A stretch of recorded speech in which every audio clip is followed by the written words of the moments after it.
This is not breaking news. This is not a scandal. This is not about one person. What you're watching unfold is quieter than that and far more dangerous, because this is about a system that no longer asks permission, a system that doesn't invade to conquer. It intervenes to manage, to stabilize, to extract, to rebalance. You are told this system exists to restore order, to lower prices, to protect borders, to keep chaos somewhere else. And for a moment, it works. But what's being normalized here is not security. It's administration by force. A world where sovereignty is provisional, where failure is punished not with isolation, but with takeover. Not announced, not debated, just executed. If this feels distant, stay with me, because the consequences don't stay abroad. They move through supply chains. They surface in everyday costs. They arrive quietly before anyone votes on them. Watch closely, because once this system locks in, it doesn't roll back. It only expands. And to understand how it does that, we have to look at what actually runs the world now. What actually runs the world now is not ideology, not elections, not even governments. It's throughput. The ability to keep resources moving, energy flowing, prices predictable, disruption contained. Power no longer comes from who governs. It comes from who can step in when governance fails. And that definition of failure has quietly changed. Failure used to mean aggression or collapse or war. Now it means inefficiency, instability, the inability to manage assets at scale. When a state can't do that, the system doesn't wait for reform. It doesn't negotiate patience. It doesn't fund recovery. It reroutes control, not permanently, just until things stabilize. And here's the shift most people miss. This isn't framed as conquest. It's framed as maintenance, as protection of markets, as prevention of spillover, a temporary hand on the wheel. But temporary systems have a habit of becoming permanent once everything depends on them. And once control is justified as necessary, the question is no longer whether it will be used again, but how easily. And that brings us to the change that made this possible. There was a time when this kind of control would have been unthinkable. Intervention meant troops. Occupation meant borders erased. Seizure meant war. That was before. Now, the shift happens without alarms. Before, sovereignty failed when a country collapsed overnight. Now, it fails gradually, quietly, through mismanagement, through temporary measures that never expire. Before, control followed chaos. Now, chaos is defined as inefficient control. That's the normalization. Nothing dramatic changes in a single moment. The language softens. The timelines blur. Emergency becomes process. And slowly, the extraordinary becomes routine. What makes this dangerous isn't speed. It's familiarity, because systems don't need your approval once they feel inevitable. They only need justification. And the justification is always the same. Stability, affordability, security. Each one sounds reasonable on its own. Together, they erase resistance. By the time anyone notices the shift, the system is already operating as if there were no alternative. And then the first visible shock hits. Not as a warning, as proof of concept. The first shock doesn't arrive as a debate, it arrives as a demonstration. A country doesn't just lose leverage, it loses custody. Its most valuable infrastructure is no longer treated as national, it's treated as mismanaged inventory. Production is restarted, pipelines reopened, revenue rerouted, and suddenly the numbers change. Billions in value move in a single day, not as aid, not as loans, as output. This is presented as success.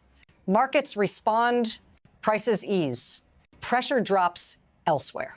From the outside, it looks like stabilization, like competence replacing chaos. But look closer. The shock isn't the takeover itself. It's how quickly the world adjusts to it, how fast this becomes normal. No emergency sessions, no sustained outrage, just acceptance, because the system delivers results. And once results matter more than rules, precedent hardens. Because if this works here, there is no reason it won't be used again. And next time, it won't feel like a shock at all. It will feel like policy. Here's the part that's rarely said out loud. This system doesn't run on force alone. Force just opens the door. What follows is accounting. Control flows to whoever can restart production fastest, whoever can secure infrastructure, whoever can guarantee output without interruption. Once that happens, value moves upward. Revenue doesn't disappear. It's redistributed. A portion is reinvested locally, just enough to stabilize, just enough to prevent collapse. The rest feeds outward, into corporations positioned to rebuild, into markets hungry for supply, into economies that benefit from lower costs without absorbing the risk. The damage, meanwhile, stays concentrated. Local labor absorbs the shock. Local politics are suspended. Local choice is delayed. Not denied, delayed. And that delay is the mechanism, because while governance is postponed, dependency is constructed. The system doesn't need permanent occupation. It only needs permanent reliance. Once supply chains depend on external management, so does stability, so does recovery, so does the future. And when that dependency locks in, the next crisis doesn't need troops. It just needs a decision, and that decision is coming faster than it used to. Then the pressure spreads fast. One system adjusts, another destabilizes. Energy rerouted here means scarcity there. Old alliances lose oxygen. Dependent economies start to suffocate. Support networks snap. Subsidies vanish. Security arrangements quietly dissolve. What used to be guaranteed suddenly isn't. The shock isn't announced. It shows up as shortages, as blackouts, as governments making impossible choices. Some try to adapt, others collapse. And notice the pattern. No new invasion is required. No new declaration is issued. The system doesn't advance with tanks. It advances with withdrawal.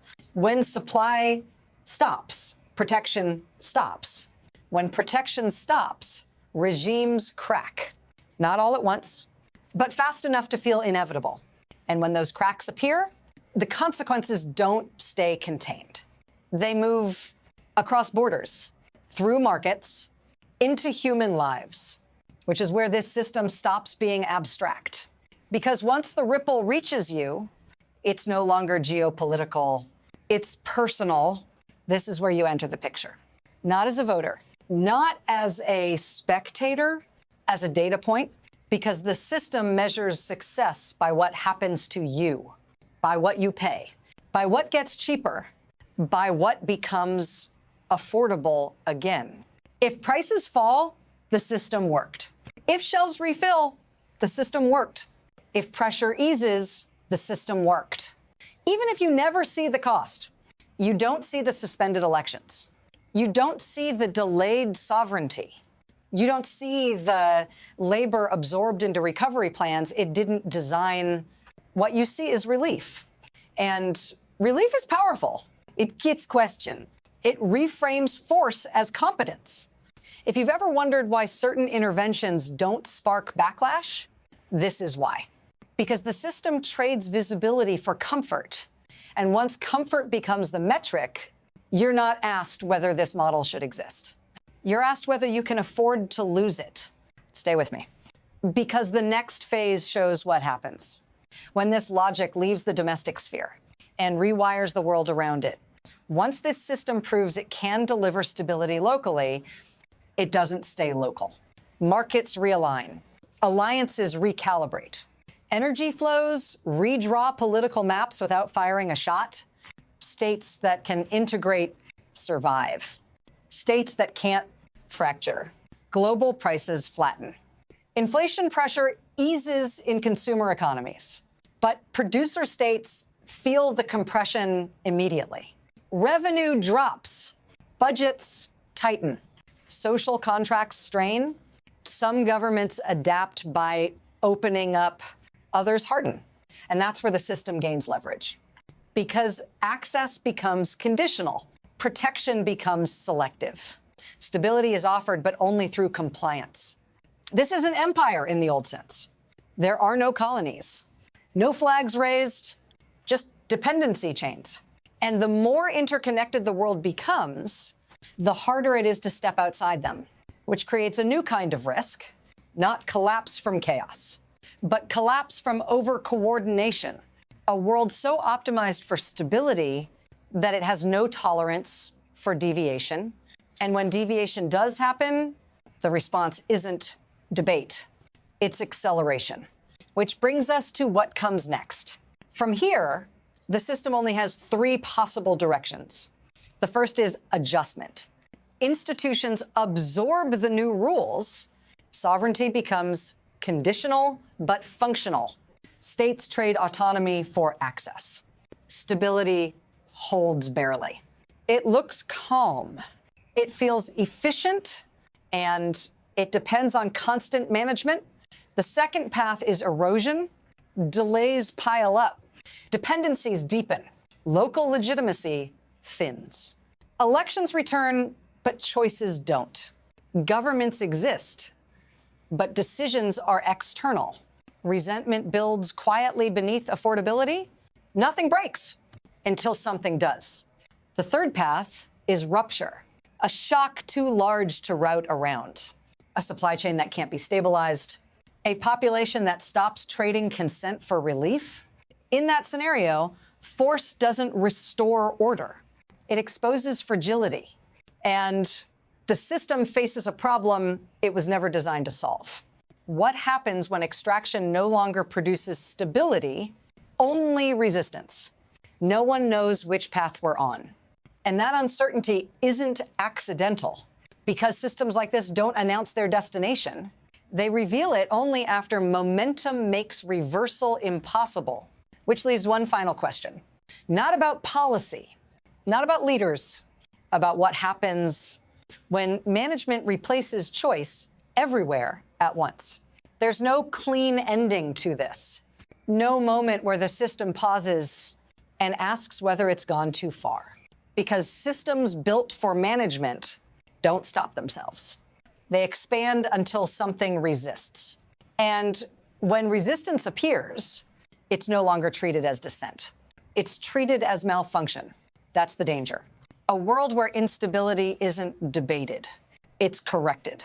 Where sovereignty isn't violated, it's recalibrated. Where force doesn't look like force, because it arrives as efficiency. You're not warned when this becomes permanent. You're reassured. Prices stabilize. Markets respond. Order is restored. Until the same logic turns inward.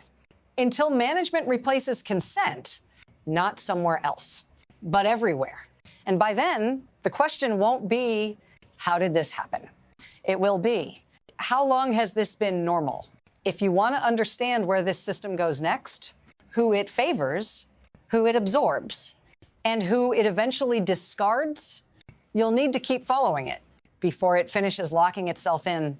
Because once it does, the exit options narrow fast, and the next time stability is offered, the price won't be abstract. It will be choice itself.